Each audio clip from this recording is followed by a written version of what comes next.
Hello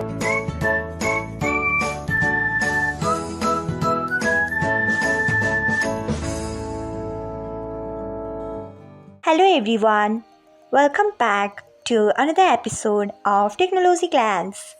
Today, in this video, I am going to guide you through how you can turn off vibration of call notifications on BIP. So, let's get started. Firstly, open BIP app in your device.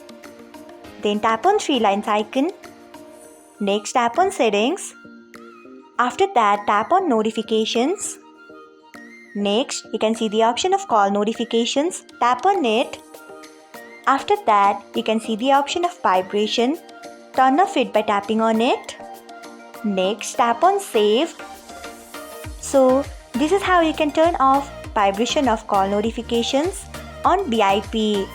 Thanks for watching. If you found this guide helpful, we would love it if you hit the thumbs up button below. We upload great new tech tutorials like this one every day.